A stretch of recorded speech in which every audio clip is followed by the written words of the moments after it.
We also got the hottest free agent in radio. Yeah, man. And I'm going to say that again because I know there's some people over in this cluster who could do something about that. And I don't know where Aaron is, and I don't know where Stacy is, but I'm going to say this one more time. We've got the hottest free agent in radio on the stage with us right now. That's real. That's real. And I'll say one more thing, and if they're not here, Kimberly, it's your job to pass this along. Impossible.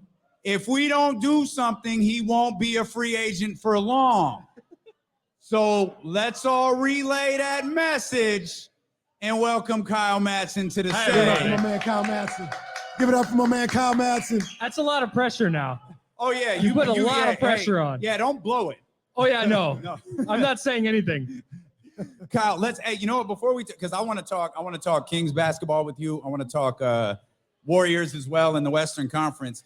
But we really haven't talked a ton about the San Francisco 49ers and the start of free agency. Win, loss, draw for San Francisco? Fine. They're good. They're still good. They're still very good. Yeah, they're still good. They're still Sam fine. Darnold did it. That was the big signing. The big Sam Darnold signing. That's it. That's the one? Watch out. Okay. No, I got Javon is his name. Javon Hargrave in the middle of their defensive line. They're going to be nice. They're going to be fine. They replace their losses. They'll be good. The one I didn't like, and it just seemed like it was a formality and whatever the reason. I didn't like Jimmy Ward not being there, man. I wanted Jimmy to come back. I love what Jimmy has turned into, right? Like he was kind of looked at as a bust, a super reach when Balky got him in the first round. Didn't really have a position, but he turned himself not only into a great NFL player, a really good NFL player, but he turned himself into a great leader. And I was hoping they could find a way to make that work, but it looked like the writing was on the wall. I was honestly shocked at how his last year went because Tayshaun Gibson comes in, plays really well in the final preseason game, and then they just gave him the job. They're like, Jimmy, you're going to go play nickel, and then you're going to go be a free agent, and then we're going to have a worse player play your position. It's fine. I don't understand it, but they're rolling with it. He's now in Houston. And he got like 2 years, $13 million, I think, from Houston. Yeah, it wasn't a lot. I would happily give him that over whatever Tayshaun Gibson got, but they made that bet last year. I think when he came back and played nickel over free safety, that to me was kind of the death knell for his time with the 49ers. And that's a bummer because I'm totally with you. Where did they find the money for Hargrave? Like under a gigantic rock that was like slightly tilted up? Yeah, so they restructured Charvarius Ward and cleared like $10 million. They restructured Fred Warner and cleared, I think, like $9 million in space. So they've done some maneuvering in the cap. They got Jimmy Garoppolo off the books. They're only paying $15 million for their quarterback room. So they had a little bit of room to work with. What do you think about losing Emmanuel Mosley? Now, he's coming off an ACL, so that kind of changes things a little bit, but he's another guy that I really like. They got what's the guy from the Falcons that they Isaiah Oliver. Yeah, Oliver. He can play. You think it's because he had an ACL 2 years ago, right? Yes. So he played last year. Yes. And he's a good signer. So you think he might be the starting cornerback next to Charvarius Ward? I think he's going to start at the nickel. Okay. So he played outside his first 3 years, was not good. They moved him to the nickel, winds up being a really good player. So I think he's going to play there. Lenore and other people will battle for the other spot outside. I think they'll miss Mosley a little bit, but that's the least of my concerns for them. It took a second for them last year. I thought it took a second for them to get used to not having Mosley.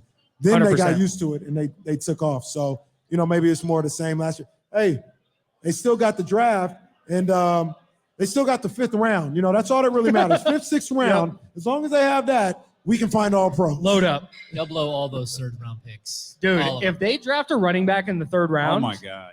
Down on. I'm quitting everything. Just trade him now. I'm going to go be a monk. Trade him now. It is bizarre how they hit so hard late in the draft. But man, those early rounds, they can't get for nothing. Everybody, every time you bring up the 1st round, people are like, oh, but Nick Bosa. It was easy work. Everybody in here would have picked Nick Bosa. It was not a hard pick. And then you go, Debo Samuel, okay, good little player, but Mike McGlinchey didn't get a second contract. You call Debo Samuel a good little player? Good little player. He's decent. He's fine.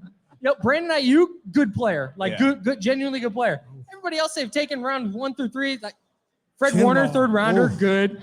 But everybody else, like George Kittle, 5th round. Fred Warner, 5th round.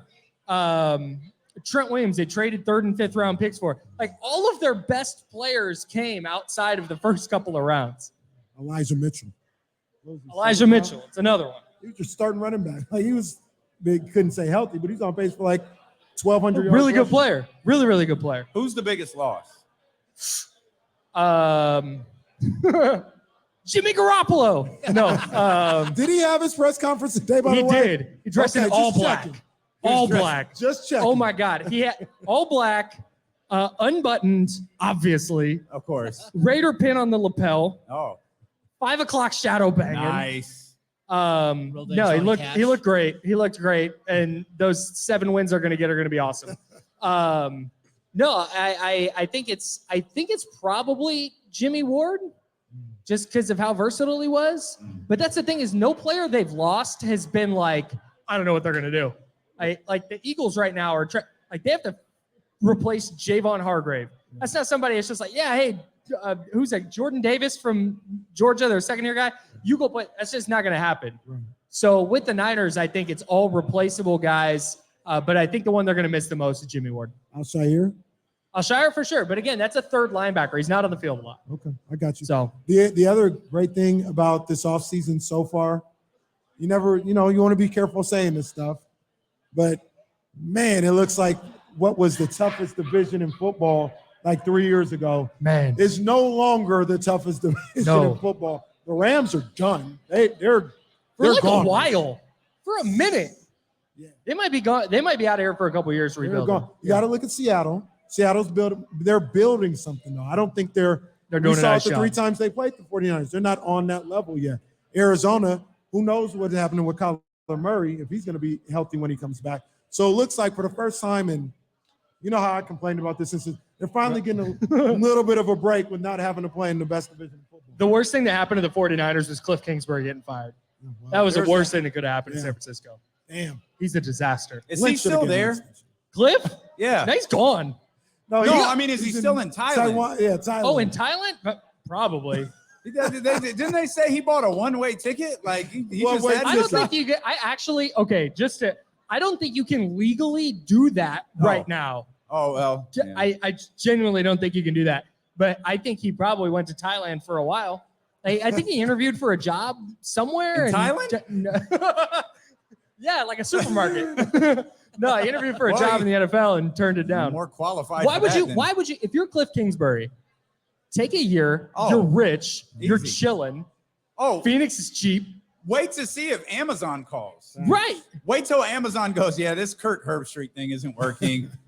John Lynch isn't coming. Sean McVay's not coming. Hey, let's get Cliff Kingsbury in here. Going from a guy named Kirk to a guy named Cliff spectacular. Would be the funniest thing of all time. Absolutely spectacular. Let's transition here a little bit. I want to talk about the Western Conference. I want to talk about the Golden State Warriors. But first, do we have to? You obviously spend a ton of time covering the Warriors, but I know you're watching the Sacramento Kings from a slightly outsider's perspective. Yeah. What do you think about Sacramento?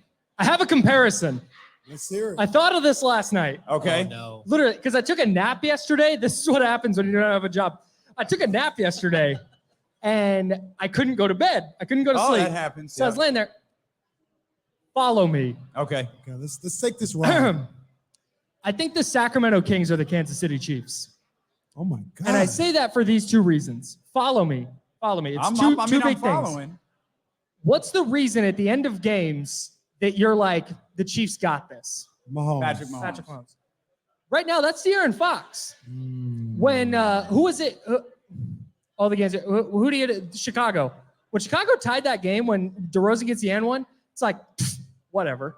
Like, I thought he was going to step into his little 17-footer, went with a 3, whatever. It's fine.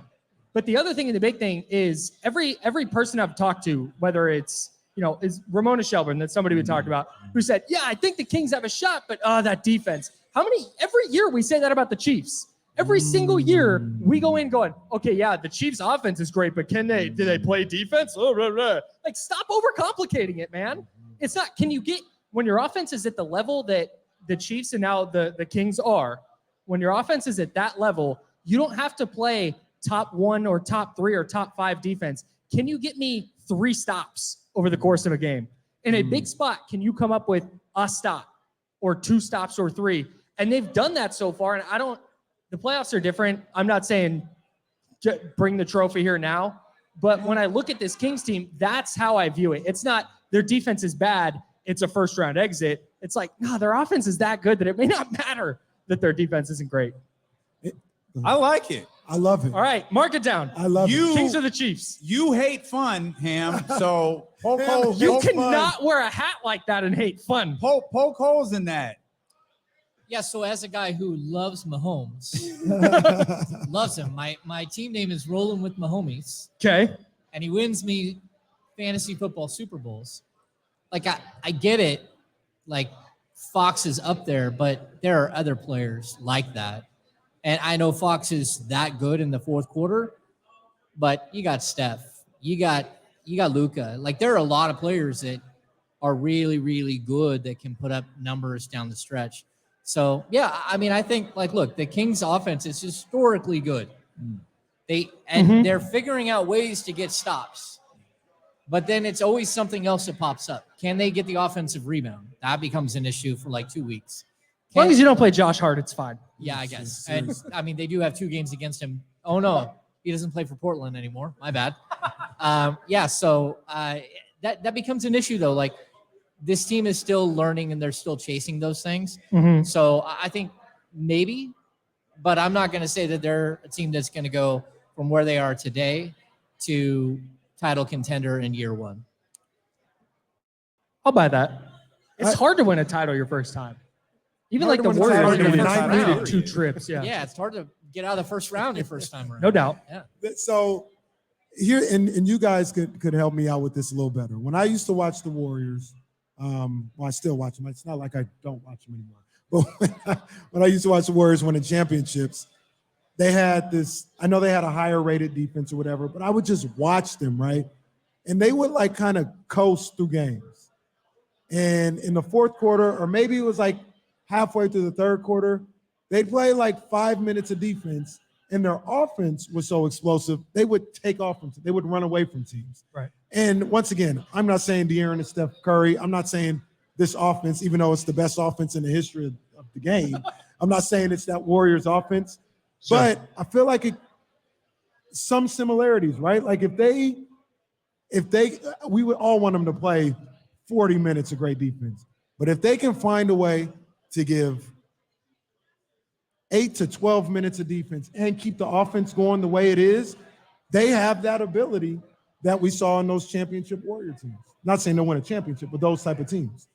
Yeah, and that's the thing is like, to me, it's not an insult when you say like, hey, getting out of the first round of your first trip is hard. That's not a knock on the King. That's just reality. Yeah. That's just life. This version of the Warriors that we know right now lost in the second round their first trip and the first round their second trip before their run. So it's not, maybe the Kings do or don't win a series or 2 or whatever it is, but what they're building and everything that Kenny just listed, like you have a dominant point guard, a dominant big, and then switchable wings that hit threes. Like that's a really good formula. So I love the direction of this team right now. Regardless of how this year finishes, like this is the first time I started in Sacramento in media in 2011. This is the first time that it's ever been like, oh, I see it. I see what direction this is going. No, I fully agree with you. And then I'll like to answer your question. I think that there's a moment where I want the Kings to learn how to throttle the team in the third quarter so they don't have to have that fourth quarter every single night. Yeah. And so that would be the difference. And I get what you're saying. And I'll even say I was watching the game last night. My wife walked in, she's watching the game, and she's like, isn't it crazy how they're not bad in the third quarter anymore? Because for the last couple of years, it was like you held tough for 24 minutes. You come out of the break, and it's like literally like someone passed the hookah around and they can't play basketball anymore in the third round and in the third quarter. You're like, what is happening, right? And that's not the case anymore. Now they're good in the third quarter. Sometimes they can build a little lead in the third quarter. The difference is that they don't have Klay Thompson going for like 37 in the third quarter. Yeah. They don't have that moment where you just end it. Every game feels close, and their record shows that. I mean, it's something like 22 and 13 in clutch situations. Right. That means they've played 34 clutch situations where it's within 5 points with 5 minutes left in the game. Right. That is a lot of close basketball. So they need to figure out how to move up like one of those 6-minute spurts into the third quarter to just dump some team. And I kind of blame it on the substitution patterns. There's so many times where I feel like they're so close to ending a game, but they get to the 6-minute mark, and that's time for De'Aaron Fox to go sit down. It's time for Davion Mitchell and one other player to come in the game, and for Fox and Barnes or Fox and Herter to go sit. And those are those moments where you're like, can't you just put them away right now? Can't you just not do that this time? Maybe open the fourth quarter for 4 minutes without Fox and see how it goes, but maybe you can end the game before then. And so I think it's just some tweaks, but I get what you're saying. And that's the Steve Kerr thing. That's the like, hey, you're coming out at 6 minutes. I don't care what the score is. I don't care that you've hit 9 threes in a row. Steph, get out of the game. Like that's that influence. And I'm interested to see if at some point that changes for the reasons you just laid out. Does it change for Steve in the playoffs? Yeah, the Does it rotation change for shortens. Steve when his team sucks and Steph is trying to score 50 and they can't win games? Not trying to score 50, does score 50. Has to score 50. Like, has to score 50 to keep it under double digits. Do you know? Okay, like I don't want to complain. Like I'm not complaining. The Warriors' run's been unbelievable. Whatever. They're still good, by the way. They could still win games. Bro, they're like fifth. Yeah. They're like fifth. They don't feel like that. 7 games on the road. Yeah, that's wild. That is wild. They're so trash is on the road. I want to let you finish your point, but I talked to Damian about this yesterday. It feels like after watching Steph Curry Wednesday night in LA, it feels like it might be in their head now. Like they look at it, we're like, we can't do this on the road this year. Yep. Like I don't know what it is. It's not going to be forever, but this year, it doesn't matter. We can't win. I mean, I'm sure they're going into Atlanta tonight thinking, hey, we're going to win. But it seems like the first sign of adversity on the road, it's like, here we go again. Yeah, well, Atlanta tonight, it's no Draymond. Steph's questionable. Yeah, Damn. but that's a whole separate thing. No, I just the thing with the Warriors this year is like, it's so much fun watching Steph be Steph, but then it's infuriating after he drives and he goes through and he like fights through contact and he gets a layup. It's like, nice, 6-point game, open 3 on the other end. Like, and again, I'm not going to sit here and complain, but They're the this year in 15th rated particular, defense. yeah, The Kings are 25th. well, their defensive rating at home, I'm going to steal from Willsie's stats here. Their defensive rating at home would be number 1 in the league. Their defensive rating on the road would be 29th. That's amazing. bizarre. It's Like, unbelievable. how is that Because possible? I think it's because they hate each other. Well, Yeah. I think there you everybody's go. done with Draymond. People are done with Jordan Poole, and they're just like, man, screw this. Like, I got to be on the road with these guys. Get me out of here. See, the road is where you bond. can I tell you the funny thing about Draymond is he has convinced himself, and I think some Warriors fans and Warriors media, maybe people on the Warriors, have convinced themselves Draymond's suspension cost them a championship in 2016. That's the wildest thing that people just say as a fact. Right. Well, Draymond says it. It's wild. And what's even more amazing is he still just picks up 16 technicals a year and gets himself suspended while also convincing himself his suspension issues have cost his team a championship. Well, and he was convinced that they were going to rescind the technical. They're like, Bro, oh, you no, I'll threw be the there ball next in the game. guy's You face. cannot throw a ball at somebody. Threw Steve the Kerr ball being in the like, yeah, guy's you face. can't do that. That's a tech. And look, a week ago, you can't bait me into technicals. I only get technicals when I won. Bro, so you wanted to get that technical? You wanted to get suspended? He's taking a night off in Atlanta. Oh, well, there you go. I get it. Draymond I out here playing understand. chess. I'm He playing telling you, chess. like I was there for the DeMarcus situation. They literally had a $211 million extension on the table. That night, he went out and got a tech. The next night against the Warriors, he went out and got 2 techs and got tossed, yelled something at a fan coming off the court. All of these things happened, and they're looked at it and like, what are we doing? Like, he got up to 15 techs. His first game in New Orleans, he picked up a tech, which was a 16th, and he sat out the next game. Like, sometimes you can't, like, some of these guys, they just don't get, like Fox knows, okay, man, I got 11. Right. He stopped at like Yeah, he 11 like chilled a out, month and a half ago or something. Yeah, right? he's going to have one game where he just unloads on somebody, like Zach Zarba. It's Zach Zarba, most likely. On someone, don't want to name names, No. but Like Tony, let's Tony make somebody Brothers, up. you're just Mark- like, man, I can't yell at him Davis. because he just doesn't get it. But yeah, and like when it comes to like Fox is going to unload and he'd be like, all right, I got like 2 more. Is that all I got? I got 2 more and then I got to shut up. All right. That's how you know De'Aaron has hit that like top player status. Yeah. Every top player has like a one-on-one grudge with an official. Yep. And his wife. You You made got it. like the wife battle going on. Yeah. They're talking trash like on the sidelines. You're like, okay, I don't know if that's a good idea. I mean, No. the dude's got a whistle. You don't. Well, I'm here we for know these all guys. ref beef. Oh yeah, Beef with the refs. I'm with it. I'm with it. I'm with you. Do you want to see the Warriors and Kings play each other in the playoffs? All right.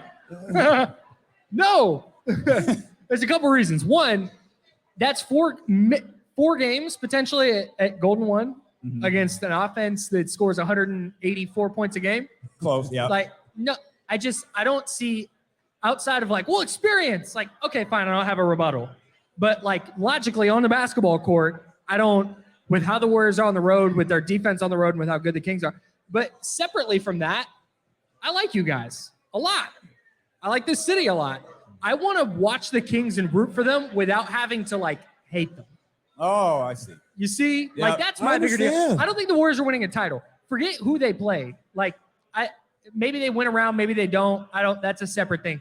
But with the Kings specifically, A, I don't love the matchup, and B, I want to watch the Kings beat the hell out of like the Timberwolves or somebody, and be like, hell yeah, LTB baby. Yeah, beat Rudy LTV. Gobert. That's what I Everybody want. wants to beat Rudy LTV. Gobert. What it? Everybody wants to beat Rudy Gobert. You get Rudy Gobert, you That's definitely want food, to beat bro. him. Foodie You want to Gobert. beat him. Hey, this guy's good on the radio. He's great on the radio. Thanks, man. This guy's He's- great on the radio. As a matter of fact, since you brought it up, if Kenny and I mean, it's just a quick survey. If like Kenny and I moved out of the way, how would this look as a show from like 9 to 12, 10 to 12?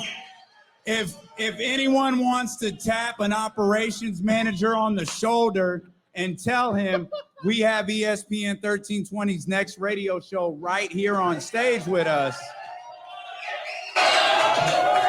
we can go ahead and do that. If y'all in the chatty house want to hit the thumbs up, I'll turn the computer around to our boss and say, hey, take a look at this right here. We'll